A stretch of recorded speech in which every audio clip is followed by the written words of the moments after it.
Okay, guys, part 2 of the test review. Take this in standard form, write it into vertex form. First thing, group them, right? Well, you only have one variable, so it should be okay.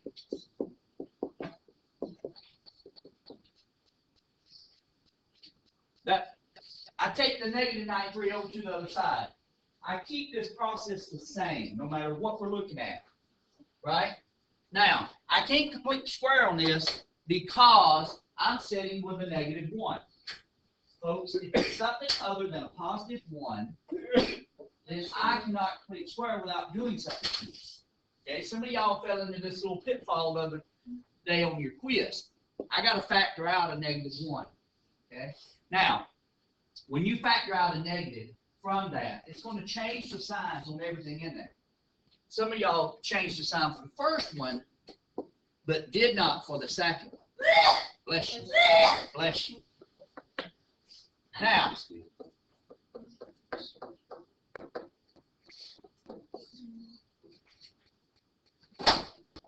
what's half of negative 20? Negative 10. Squared is what, guys? 100. Thank you. Everybody see my right side of my equation? Do you see how I got it set up? See, I pulled that negative 1 out, so that negative 1 has to be times that 100 on the left-hand side. It also has to be times on the right-hand side, right? You got to keep it balanced, nice and balanced. So now I can write this. That is 93 minus 100, which is what? Negative 7, correct? All right, so there's a couple things I'm doing here. Yes, I left a negative 1 in there for right now, but watch what I'm about to do. I'm about to take the negative 7 over to this side.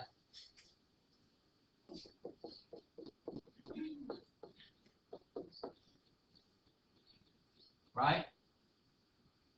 And when I do that, yeah, it'd be equal to 0, but we're writing it so it's y equals, right? Yeah? Any questions on that? Remember, this is parabolas, right? So there's only one variable. We either open it up or open it down. Okay? Any questions? Y'all good? Yes? Okay. Let's go to number 3. Now I need you to take it from vertex form over into standard form, right? Right? So expansion. Binomial theory, right? Look at the binomial theory. Give you, should just take a minute for this one, okay? So I'll give you a minute. Go. All right, so here we go. This is a minus b squared, right? So I got negative 2, big old parentheses. Now, ladies and gentlemen, we're not going to subtract, and I know we're going to multiply the negative 2 first. Hindall says exponents first, so that's why we're working in here, in x minus 10. Okay, so this is x squared, negative 10 times x is negative 10x, times 2 is negative 20x plus 100, because negative 10 squared is 100, right? Now I can distribute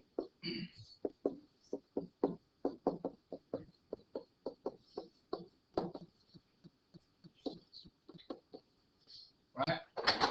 Combine like terms. What does that give me? Negative 2x squared plus 40x minus 209 equals what? It equals 0, or you can put y equals that. I would be okay with y equals. Okay? So either way is good. Questions? Yeah, you could say y equals, or you could say equals 0, but you can't just put, excuse me, you just can't put that with no equal sign. Okay? Because we're writing the equation, and the equation has to have an equals. If not, it's an expression. Right? Question on this. Y'all good? All right, let's look at number 5. So in these problems, they're asking us to find a vertex, focus, and directrix for the following problem. So we'll give you a minute. Y'all be able to pull that out pretty quickly. Go. First thing you got to consider, how's it opening? How's it opening, guys? Down. How do you know? The A is negative. So, first thing I'm going to do is, hey, that's down, right? So I know that I'm going to have this. The directrix, right? Then the vertex. Then the who? Focus, right? Now, what is the vertex, ladies and gentlemen? -4, -8. The k value does not change signs because it's not in the format of an x minus something squared, right? It's strictly the value it is. Now, how do I find what the directrix is in the focus? Well, they're the same distance from that vertex, right? So how do I find that length? L equals 1/4 times A. And that A is down in the denominator, right? Now, when you do this, you're looking at it in terms of an absolute value. Because the negative and positive of the A, the only significance is this. It tells you how it's open. Right? So you really got to consider it like this. Absolute value of A. So just drop the sign when you do this. So 1/4 times 2 equals 1/8, right? So the length, this L right here, that L and that L are the same. So it's an 8, which should be about 0.125, right? That's an 8? Yes? Somebody can verify? Okay, thank you, Jay. So that is 0.125. Ladies and gentlemen. Plus 0.125 minus 0.125. Y'all remember me doing this? Yeah, this isn't going to change. Right? Now, in your calculator, if you hit -8 plus 0.125, please tell me what you get. -7.875. Okay. Now, if you were to take -8 minus 0.125, what would you get? Well, you would get this. -8.12 what? 5, right? Okay. Note that I just was looking at the y values only, correct? Now I can fill in the rest of this. The directrix would be y equals, right? Because that's a horizontal line. A lot of people messed up on that. You threw me ordered pairs. Directrix is a line. So on my formula sheet, I would put, hey guys, directrix, line, y equals, right? Y equals. And then this one, well, that's a point, right? So its x value, because it's vertically, the x value has to be the same. So these three things are game for questions. I could ask you what the points are, right? I could ask you to plot it, could I not? Because wouldn't that be what you have to do to plot it? Yeah. So in really, what we're doing is really plotting without a graph, right? Okay. Why was the directrix up top? It was opening which way? Down. So I would put that no, because guys, some of y'all made the directrix down on the bottom every single time. That's correct. That's that line. Yeah, you go. Has that line, and then right. Focus has to be inside that parabola, right? Y'all good? Start to come back to you? Yes? What's my question going to look like tomorrow? Find a what? Here's an equation, find a what? Could say find a vertex, couldn't it? Yep. Well, that'd be easy, wouldn't it? It could turn around and say, hey, find either the directrix or the who? Focus, right? See that equation? Now I'll put my absolute value bars right there, because I'm emphasizing that that is an A with no sign, right? it would have to be a positive, no matter what that value of A is up here, right? Any questions? Y'all good? I want to make sure you understand exactly how I'm going to ask these questions. Don't want any surprises. I'm going for what is this? What is this? What is this? Right? Don't be surprised that I don't ask you maybe to only graph one or two out of the four things. Right? So, all right. Here we go. Do you need another one? Yeah? All right. We'll give you. Let's see what you can do. Go. All right, guys. How's it open? This one is down, right? I do apologize because the four that I put on here, all are opening which way. So, apologies. If I had looked at it a little bit better, I would have, I know. I asked forgiveness on that, but I would have mixed it up like I did yesterday. But, anyway, so this is a down. So, do you see my thought process here? See what I'm doing? Right? I'm writing things out. I can even do that.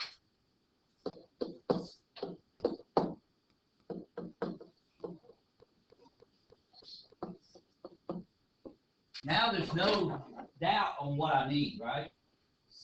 So, vertex is what? 10 negative what? Good. Now let's go find that lead. I got L over 1 over 4A. So 1 over 4 times 1, which is 0.25, right? Correct? Yeah, 1/4, which is 0.25. All right, so, ready? This is pretty cool. Plus 0.25 and what? Yeah, so this is negative 5.75. Y equals, right? And then this would be 10, negative 6.25. Bada bing, bada boom. So let's kind of think about this. Circles is pretty easy, right? Correct? To some extent, right? I mean, think about it.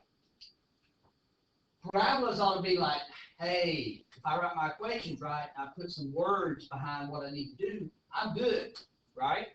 So I'm at 50 right now, 50%. Should be 50% solid. We're getting an ellipsis and hyperbola, right? That's what we're going to do, yeah. No, ma'am, I did not. No, ma'am, look. Directress up top, focus down here. Why? Because it's opening which way? Down. Yes. Those are exactly the same because all these examples I pulled on this, I just didn't look at it to get a positive, right? All right. Y'all good? Yes? Bless you. Next. Now, here we go. Here's where the wheels fell off for some of y'all on the hyperbolus, right? So this will be very fresh in your mind, correct? All this hyperbola. One, I can tell it's a hyperbola. How? How can I tell it's a hyperbola? Well, yes, it has two terms, but one of the coefficients of those squared terms is what? Negative. So, ladies and gentlemen, the negative one comes second, the positive one comes first, right? Yeah. Yes? Yeah. Okay, excuse me. Now, let's see what you can do. Either we're going to have a success or we have a train wreck. Or something in between. But let's go find where we're at. Ready? Go. Okay. So, how many of y'all had a train wreck? Get a train wreck. Okay. How many of y'all like successful? Yeah, got you. All right. How many of y'all hit somewhere in between? Yeah, you got to know where you're at along this continuum, right? So I gave you a hint. What was the hint that I gave you? Excuse me. Put the negative square term second, right? So I'm grouping 9y Hey, focus back with me, guys. Come on.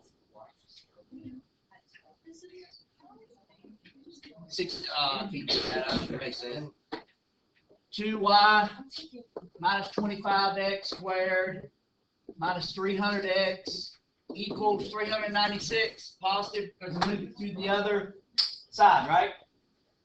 Note that none of my coefficients are 1. So I've got to pull stuff out, right? So I'm going to pull a 9 here. So it leaves me 9 squared minus 18. Thank you. All right, so I'm going to go over here and I'm going to say plus 9 times something, right? Yes? Now, you got to pull out a 25. That's x squared. And I pull out a negative 25, it's going to make the negative 300 become a positive, right? Because negative divided by a negative is a positive. So how many times is that? 12? Yes? Plus 12x. So now watch what I'm about to do here. Note that I'm putting, when it was a negative, this is what I'm putting right here. I'm showing that I'm adding it, right? But I'm encapsulating that negative 25. So here's a negative 9 squared. That's 81. So I'm going to put my 81 here. Plus 6 squared. That's 36. That's there. Now I can write it.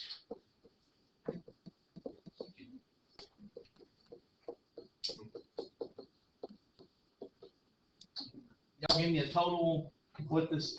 It's 225 and then take square root.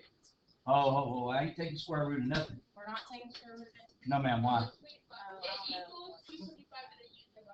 Okay, hold up. Yeah, you're supposed to divide. Okay, 225, right? Okay, now, we're good at 225? Okay, on the hyperbola and the ellipse, the right side of the equation has to be a 1.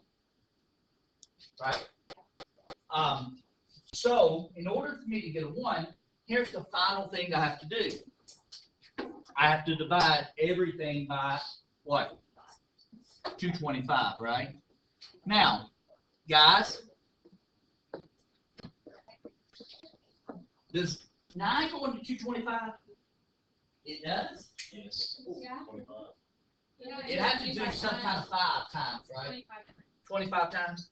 Okay. So that leaves me 25. My bad.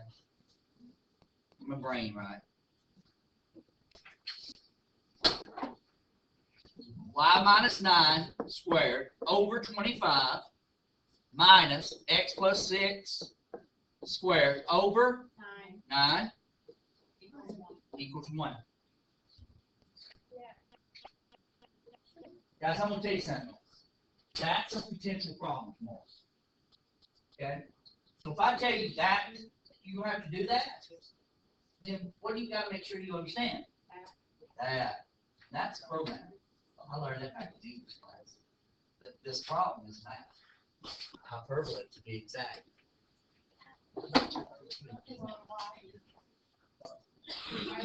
No, that equal to 1, right? That equal to 1. It's not y equals because it's not said equal to 0, right? Y'all good? All right, let's see whatever other adventures I've got for you. Hey, take this one now from standard, right? Vertex. I don't know. I'd call it vertex, wouldn't you? Over at the general common, right? Sometimes they'll say standard form like this. Take it. What? Okay. Look at my denominators. What are my denominators, guys? 36 and 4. Now, you could multiply everything by 36, right? If you wanted to, because 4 going to 36. Or you could say 36 times what? 4, which gives you 144, right? Huh? Multiply everything by 144. All right. So I'm giving you head ups and insights and stuff like that, right? You got 2 minutes. Go. All right. I know on this one you can multiply everything by 36 or by 36 and it would clear it, make it. But let's say that both of these things will go into it, right? So if I multiply these together, I get 144, right? That will always work. It's not the least common multiple of it, but it works. Okay? And I'll accept your answer. It did just be scaled up a little bit, right? So 144 divided by 36 is 4 minus 144 divided by 4 is 36. And that's what your equation looks like after the first little manipulation. So 4, that's y squared minus 20y plus 100 minus 36x squared equals 144. Distribute my 4s.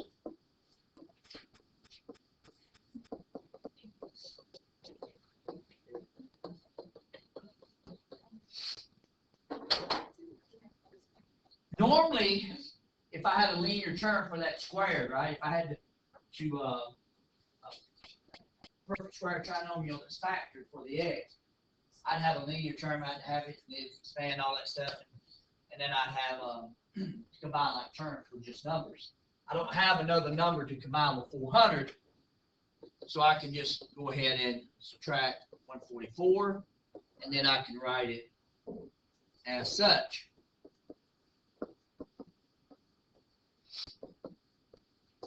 What's 400 minus 144?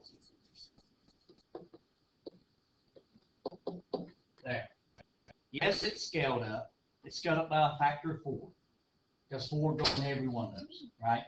Do I want you to pull a 4 out? No, I do not want you to pull a 4 out. I am okay with you getting to that point. It's a process that I'm looking for, ladies and gentlemen. Process. Okay? Questions? Y'all good?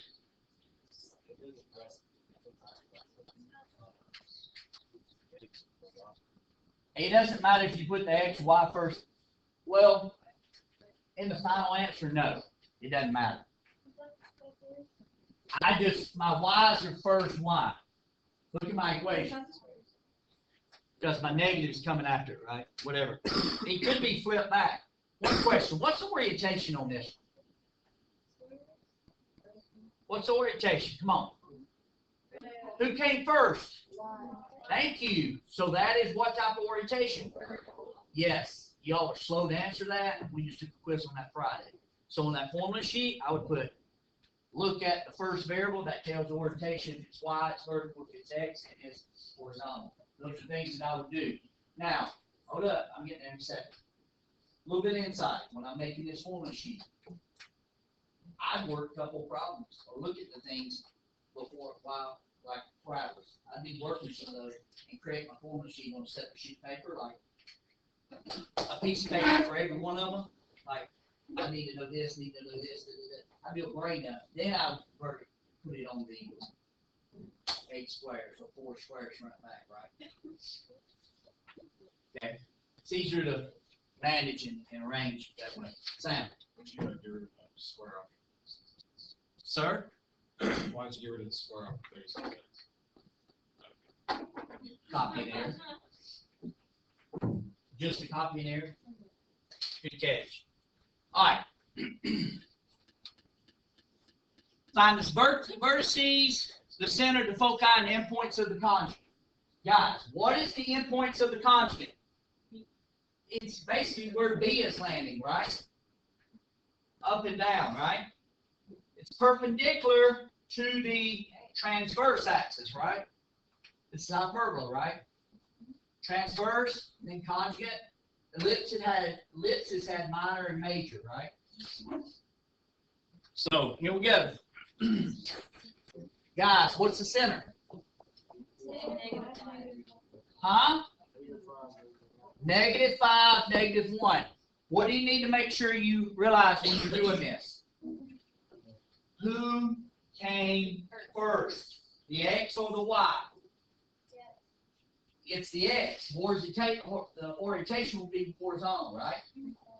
Okay, if the Y came first, don't grab that and just throw it in there, and make sure you understand, if the Y came first, that's a K, right? That's the Y value going there. That's the point where you may make a mistake. Guys, this is A squared, this is B squared. Those will always be A squared first, B squared second. Or hyperbolas. The numerators swap on this. Okay, the numerators. And they swap based on orientation. So this is horizontal, guys. Here's what we did. It's horizontal. Here's my center. Here's the thing, and then there's the thing, right? Label them underneath it. I would draw it on my stuff. So here would be my center. Here would be my vertices. Here would be my foci, right? Correct? And we get to those by distances. Distances. So, you tell me that I am -5, -1. That's great.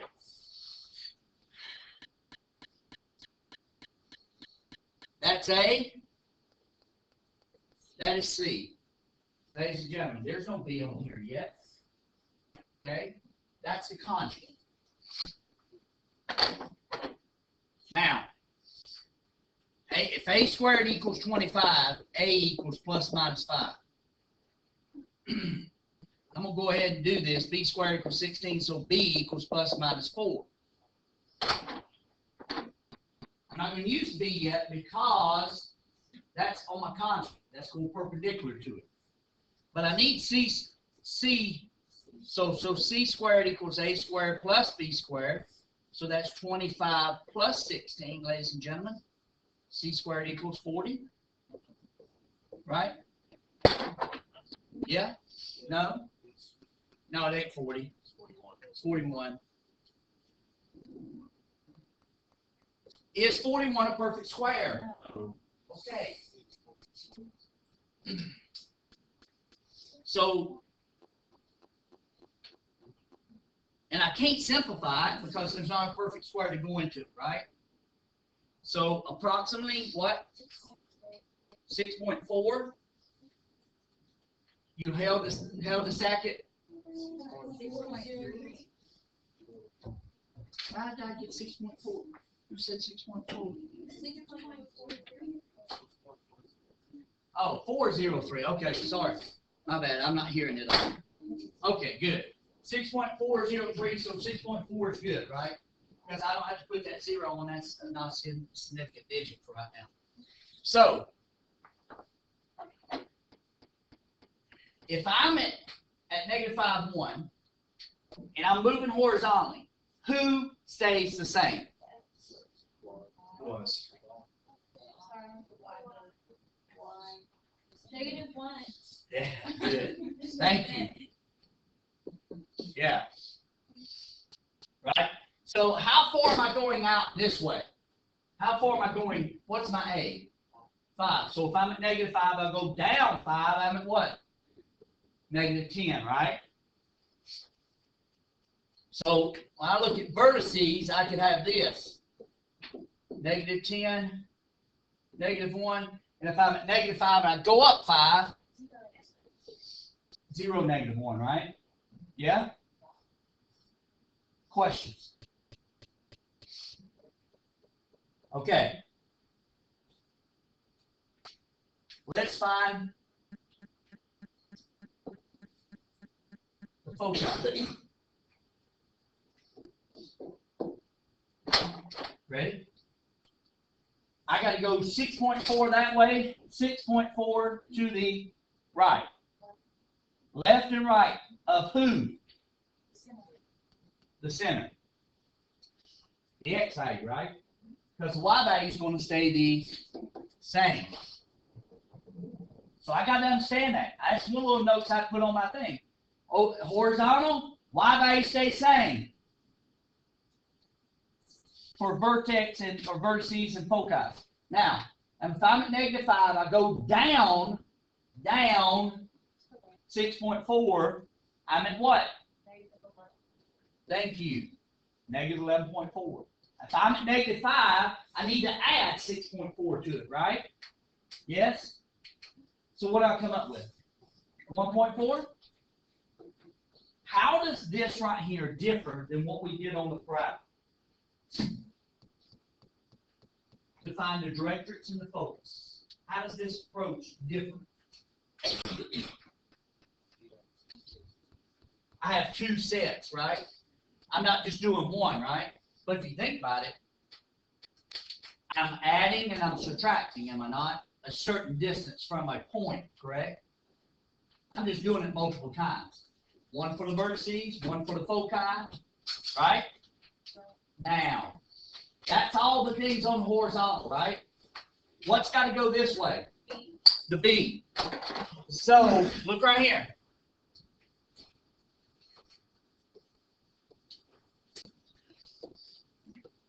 Note that I drew another line, right? I got to go up 4, right? Who stays the same? My x's. So if I'm at -1, I go up 4, I'm at what?